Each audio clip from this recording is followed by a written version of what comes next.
दोस्तों, महाराष्ट्र सरकार के कद्दावर मंत्री नवाब मलिक की मुश्किलें लगातार बढ़ी हुई हैं। करीब 4 दिन अस्पताल में रहने के बाद एक बार फिर से मलिक को ईडी की हिरासत में लाया गया और फिर से पूछताछ भी जारी है। अब इधर केस में नया ट्विस्ट आ गया है। जी हाँ, नवाब मलिक के केस में नया ट्विस्ट आया है और खुद नवाब मलिक बड़े दरबार में पहुंच गए हैं, बड़ा चैलेंज कर दिया है। ऐसे में ईडी ने भी पलटवार करते हुए महासबूत खोज डाला है और इसे लेकर बड़ी कार्रवाई की तैयारी भी है।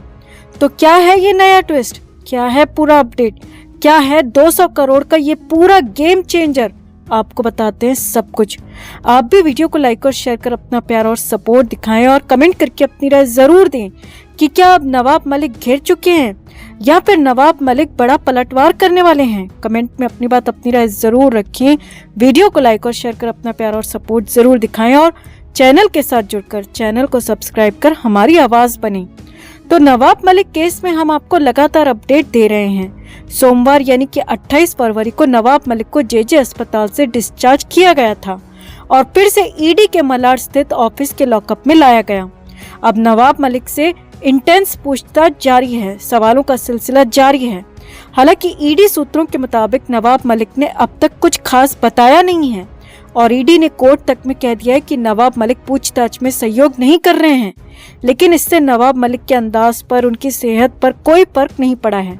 उल्टा नवाब मलिक तो नए तेवरों के साथ पलटवार को तैयार हैं और यहाँ तक कि मलिक ने तो अपनी तरफ से शुरुआत भी कर दी है। लेकिन ईडी ने 200 करोड़ वाला बड़ा महासबूत ढूंढ निकाला है। अब मलिक का नया एक्शन क्या है, मलिक क्या कर रहे हैं, वो भी आपको बताएंगे। लेकिन पहले ईडी का 200 करोड़ी सबूत देखो और समझो। तो नवाब मलिक पर ईडी ने तेजी से शिकंजा कसते हुए बांद्रा कुर्ला के एक प्रॉपर्टी का पता लगाया है। जी हाँ, बांद्रा कुर्ला अब असली जंग का मैदान बनने जा रहा है। ईडी का दावा है कि बांद्रा कुर्ला में नवाब मलिक के परिवार का एक बड़ा प्लॉट है और इस प्लॉट की कीमत 200 करोड़ रुपए है। जी हाँ, ईडी ने बड़ा दावा किया है कि 300 करोड़ वाले मामले के अलावा ये बड़ा और नया सबूत उनके हाथ लगा है। ईडी सूत्रों के मुताबिक नवाब मलिक के बेटे फराज की Touchwood real estate private limited company में 25% की हिस्सेदारी है और ये प्लॉट उसी से संबंधित है। ईडी ने बड़ा दावा किया है कि ये प्लॉट साल 2006 में खरीदा गया था और 3 बार में इसका भुगतान किया गया। ईडी अब ट्रांजैक्शन से जुड़े लोगों से पूछताछ कर रही है। इसके अलावा टचवुड रियल एस्टेट कंपनी की बैलेंस शीट की स्क्रूटनी से ये भी पता चला है कि नवाब मलिक के बेटे की कंपनी ने एसोसिएट ग्रुप ऑफ कंपनीज के साथ भी 12 करोड़ 70 लाख का लेन देन किया है। और बड़ी बात यह है कि ये 300 करोड़ वाले मामले से अलग बताया जा रहा है। पूरे मामले को आसान भाषा में देखिए और समझिए। ईडी का साफ कहना है कि नवाब मलिक ने इन महंगे महंगे प्लॉट्स को, प्रॉपर्टीज को बेहद कम कीमत पर खरीदा और अब इनमें से किसी की कीमत 300 करोड़ है तो किसी की कीमत 200 करोड़, लेकिन इन्हें 1 करोड़ से भी कम की कीमत पर खरीदा गया, ऐसा ईडी का कहना है। ईडी का ये भी कहना है कि सब कुछ नियमों को तोड़कर, नियमों को अपने हिसाब से मोड़कर और डी गैंग के लोगों के साथ मिलकर किया गया।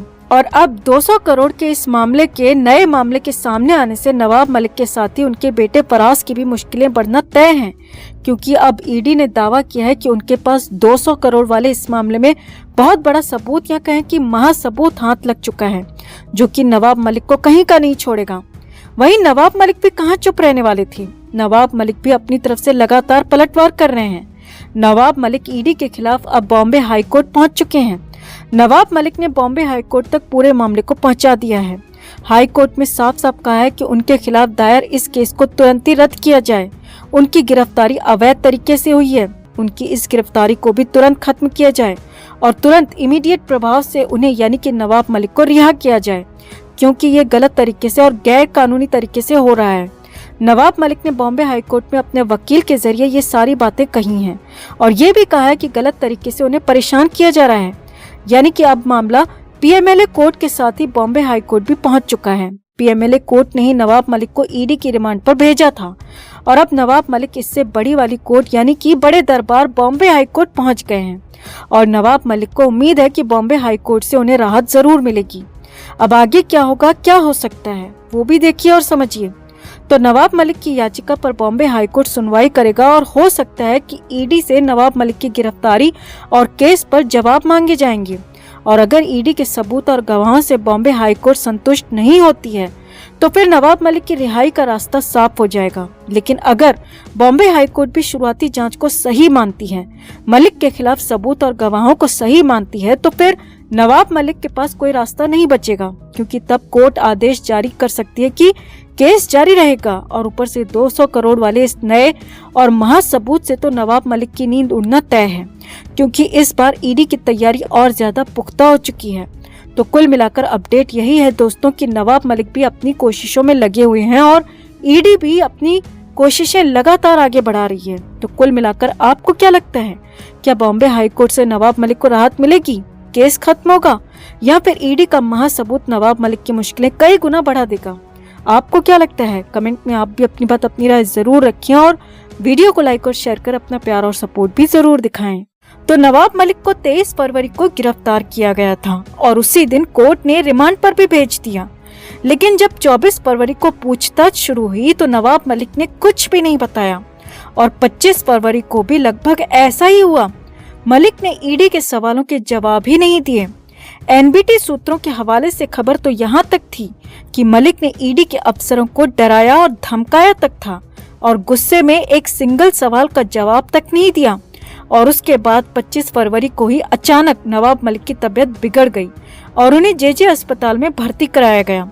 अब करीब 4 दिन से ज्यादा का वक्त हो चुका है, लेकिन नवाब मलिक जेजे अस्पताल में ही हैं और उन्होंने पूरी तरह ठीक होने से पहले डिस्चार्ज होने से इनकार कर दिया है और अस्पताल से बाहर जाने से मना कर दिया है।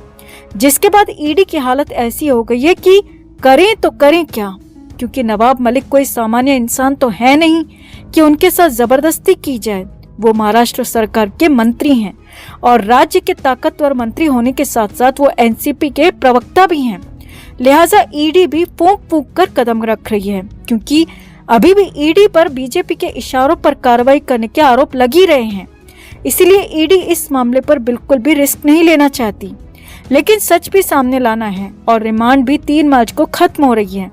तो ऐसे में ईडी ने नई तैयारी कर ली है। जी हाँ, ईडी ने 3 मार्च से पहले नए ऑपरेशन की तैयारी कर ली है और अगर ईडी अपने प्लान में सक्सेसफुल होती है तो फिर नवाब मलिक का प्लान पूरी तरह से फेल हो जाएगा।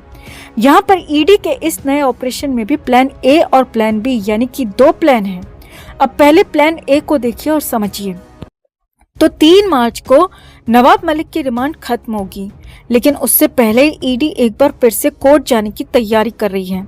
अब ईडी सूत्रों के मुताबिक 3 मार्च से पहले ईडी एक स्पेशल एप्लीकेशन के साथ कोर्ट जाने की तैयारी में है, जिसमें नवाब मलिक को अस्पताल से डिस्चार्ज करने की मांग हो सकती है और यही ईडी का प्लान ए है। ईडी डॉक्टर्स का एक पैनल बनाना चाहती है जो कि नवाब मलिक की जांच करे और अगर नवाब मलिक ठीक हैं, उनकी हालत ठीक हो चुकी है, फिर उन्हें अस्पताल से डिस्चार्ज किया जाए और ईडी के हवाले कर दिया जाए ताकि फिर से पूछताछ शुरू हो सके और फिर से नवाब मलिक को ईडी के लॉकअप में डाला जा